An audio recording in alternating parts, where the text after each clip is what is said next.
Crafty Hope here, and I am working in this Bobbsey Twins book that I got for free at the library forever ago, and I've just been altering it as an art journal, and it has worked out beautifully. Now, today I am working on my art journal color inspiration, in which I am going around the color wheel and using the colors on there as my inspiration. And today's color is blue green, which is my favorite color on the whole wheel because it's that like teal aqua blue green color and it's yummy. So to prep this page, I'm starting by putting down some gesso. That is some Dina Wakley gesso. You see I've got some, those are some kind of tools I found, I think, at Harbor Freight. I don't remember what they're for. Maybe, could be like clay tools. I'm not real positive. Dentistry tools, I think. I think maybe they're dental tools. I don't know. I found them in Harbor Freight and I thought, I'm sure I can find some way to use that in the craft room. So I scratched some lines on the page. I could have done that with anything. I could have used a bamboo skewer or a like a mechanical pencil point or a toothpick or my finger or whatever. But I had those there, so I used them. And then I put a little bit of tape down the center of, so just some masking tape down the center in case, to keep my wet media from soaking through the pages. That's it. That's all. And then that's just a graphite pencil, and I made some scribbles just to have, I don't know, something on that page. And then I dried it and I pulled out my blue-green paints and media. So I'm going to sit here and think about it for a minute. And the first thing I'm going to grab is an Anita's acrylic paint. It's just a craft paint, and the color is called Hawaii. So yeah, y'all can tell that's probably why I like these colors. It's very beachy and watery and yummy.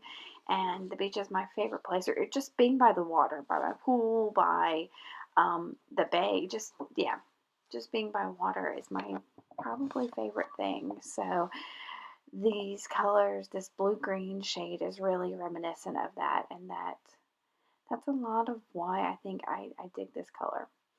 So I knew I just wanted to, for this whole series, I've done a lot of white space since I'm only working with one color. Well, I mean, one color on the wheel. It's different shades, I guess, of that color, or hues, or what are they called? Values. Maybe it's values. Something like that. I don't know a lot of color theory, so I know there's a color wheel. So, I've left a lot of white space on these color wheel, this color inspiration series because I don't, if I cover the whole page in one of these colors, you're not going to be able to differentiate the color, and it's just a big blue-green blob. So I'm keeping a lot of white space on these, and you see I started by just making some circles with that Hawaii, and then I had stamped some of my hand carved stamps just on some white paper at some point and decided to punch those out. I think I was experimenting to see which of my punches would punch out the certain circle size. So I had those. So I threw those in there because they give a little bit of texture and contrast. And then I'm working with pattern paper. And I think also some of that might be tea bag. I think what I'm putting down there is tea bag. And let's see, that I'm unfolding is some washi, which is some Japanese like thin paper that I have a video. I did a little, I think it was my yellow one actually. Was it my yellow one? I think it was my yellow, my first one possibly. I'll try to put a link here. That I had all these Japanese papers from my friend Ginger, and I'm still working with the scraps from that first page because I don't want to use them all up. I guess I'm such a hoarder. It's really bad. It's really bad. I have some amazing papers from some amazing people, and I don't want to touch them because I might mess it up. So I've gotta stop that. I've gotta break it up and do it. And then that's just some pattern paper, sewing pattern paper that I love the color of that because it's like instant age. It's like putting a coffee dye down on something without actually getting it too wet. So, and to stick all this down, y'all see I'm just using an Uhu glue stick. Now, any glue stick would work for this. I use the Uhu one because Tiffany at Southern Gals Designs recommended it one time because we live in a really humid climate, and it seems to work really well in our humidity and not dry out too fast and still stay sticky. So,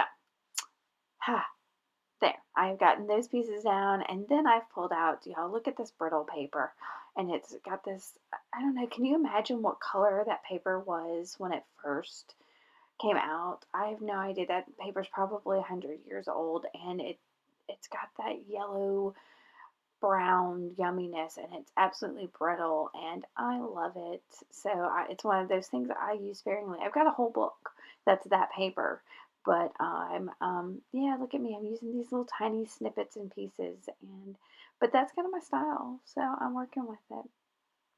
So I'm going to get those down in a couple spots. Again, I'm trying not to cover too much up, remembering that the whole aim of this is to use that blue green. So I'm going to come back here in just a second with some, that's Dynaflow ink in turquoise. So it's, I'll have a link to as many of these products as I can link. I know that Dynaflow stuff comes in a pack. I bought it at, oh my gosh, I bought it years ago. I don't even know, maybe 10 years ago at an Owl's Five and Dime. I don't know if you'll ever have those. They're five and dimes. They're kind of like what Walmart is. It's kind of a superstore that has a little bit of everything, and crafts and pet supplies and clothes and just everything. And I found that one day and grabbed it up. So, um, so I used my Dynaflow, and then I used some Lindy's spray in Time Travel Teal. So yummy. And then I'm going to use my Distress Sprayer just to get a little water on there to try to make those inks move around a little bit. And then I'm going to dry it because I don't want it to be wet anymore. Once those dry, they won't move as much. I can't promise you that they are perfectly water resistant, but they won't move as much. So I'm coming in with more acrylic paint. This is a Lucas Krill, I think is how you pronounce it, but it's their acrylic paint in turquoise. And I'm just going to make some little dashes. I think this may be the lightest color of the teal or the blue green that I use, besides that Hawaii, which I think was more that it was transparent, like it's not as opaque as some of the other things, whereas this turquoise is fairly opaque. Let me look. Let me see. It's right here, and I can see what the opacity on it is. Yeah, it's pretty opaque. And so I'm getting that down, and just some dashes. Again, I'm leaving a ton of white space on this page so you can see all of the texture and doodads that I'm getting here. And when I get that done, I think what am I going to come in with? I think I'm going to use, yeah, that's an Americana paint in bluegrass green. So that actually, the rest of those, you kind of infer that they're blues, where this one says green in the title. So it's kind of the darkest color I'm using on this page. And you see, I'm thinking about it for a second, trying to decide how I want to use that color. And what I do is I grab a pencil. I love to use a pencil eraser as just a circle stamp. It's the easiest stamp to make, and you can find them in a variety of sizes. So I'm going to grab that and put some of that bluegrass green also across the page. And if you can see, I did the turquoise, man, the turquoise from kind of the bottom left to the upper right, and now I'm working from the upper left to the bottom right with those circle stamps. So it's not all moving in the same exact pattern, but it's still not filling up the whole page. So yeah, and I love just the randomness of having little marks like that, little dots and dashes and things like that. So I like that randomness. And I've got my, oh, that graphite pencil again. And I have been on a kick lately of drawing lines, just straight lines as close together as I can get them. And actually I made this page, I don't know, months ago, and it may be the first time I put these lines like this in something, but it's been my jam to doodle, just lines like this. So I'm going kind of in those circles that I drew initially where there's enough room to actually get in there, and I'm putting those lines. And you can't, they're not super dark here on the video, but on the page themselves, you see them a lot better. So but they're again, they're just a little detail that's on the page just to give it more texture. That's all they are. So I'm going to start thinking about additional things. I want to add a little black in here. So I've got my Sharpie poster pen, and that's a water-based one. I love these. They turn out so matte. And y'all, I've only got a couple of these. I've got the black, the white, and then I think the silver and gold, which I'm not as impressed with the silver and gold, but I can't believe I haven't tried many other colors of these poster pens because they're really great. And I can find them sometimes at like Walgreens, and they'll have them on sale. So, but I'll put a link to them on Amazon. So if you want to try them out, I think most of the time the easiest way to buy them is in packs with other colors. So, or several of them at a time than buying just one. It's a little cheaper that way. So I grabbed one of my sheets of the words that I typed up, words that meant something to me. And this one says, live what you love. I'm going to leave a link to a Google Drive below in the description box, and you can print out this set of words that I typed up if you are interested in doing something like that. Now I'm going around the outside of that little snippet word with black soot, distress oxide, and then I'm taking just a blending brush and going around it, and the effect that comes away on this page is really yummy. I don't know, I describe it as almost like velvet. It looks soft and faded, and oh my gosh, I really love how that came out. So I like it. But when I put it on the page there, you can see it doesn't stand out. So I want it to pop a little bit. So I just happened to have some paper off to the side that I had painted with some black gesso. So I'm going to take a piece of that and just tear it down a little so that I can layer my sentiment there on top of it. Easy peasy. And I really looked up that I had that, and when I looked at this, when I was editing the videos, I really thought I had just used some black poster board because it's so black with that gesso on it that I thought that's what it was. But no, just some black gesso on, I think it's a matte page actually.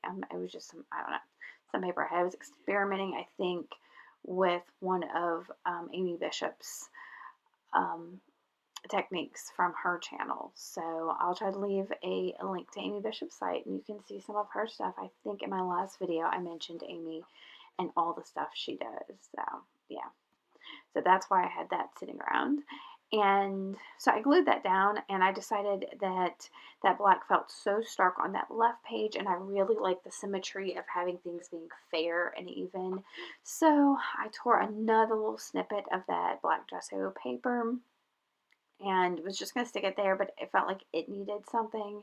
So I took a white Sharpie poster pen and put just some dots on it, and then I'm coloring the dots with Distress Oxide and Peacock Feathers to give that blue-green color in there, so it's not just plain white. So, and then again, I gotta have that continuity, so I'm adding some more of those white dots over on that left piece of paper and drying those, and again, I'm gonna just use my paintbrush and the Distress Crayon. Did I say Distress Oxide? It's a Distress Crayon, sorry. But Distress Oxides would have worked just as fine with that, but it was easier for me to reach my crayons when I was grabbing for something in that blue-green color. So that's why I went with the crayon. There's a lot of materials you could have probably used to get the same effect of coloring those dots. So I'm going to glue down my little tiny black strip that I had to have. And I think for a minute, I think I'm going to be done But I come back and I decide, no, I need some more black on this page. So I have my handy dandy Stabilo Marks All pencil that I'm going to add some bigger circles, kind of where I put those little bunches of the little dots with the paint pen. So drawing the circles, and of course I'm going to come back with a wet paintbrush and highlight those circles. I don't know, wet them. I don't know. How do you how do you describe that? It seems to activate them. That Stabilo makes it pop a little bit more when you get it wet. So I'm going to look at that and decide where I need some more circles and put those in and just kind of go back and forth with this for a little while. And you'll see a technique here in a second where I'm going to take my phone and take a picture of the page. I think Tiffany of Southern Gals Designs has mentioned that before too, that you get a better idea. Sometimes you can see, like in your viewfinder or in your camera, what you're missing or where there's spots that need work. And so that's what I'm going to do here. You can see my camera's in my hand. And then I'm going to also add some more of the little dots with the Sharpie paint pen. And I'm going to call that it for my blue-green page. Alright guys, I hope you enjoyed this. If you did, make sure to give me a thumbs up. Hit that subscribe button. Alright guys, y'all keep on crafting on. Thanks for watching. Bye.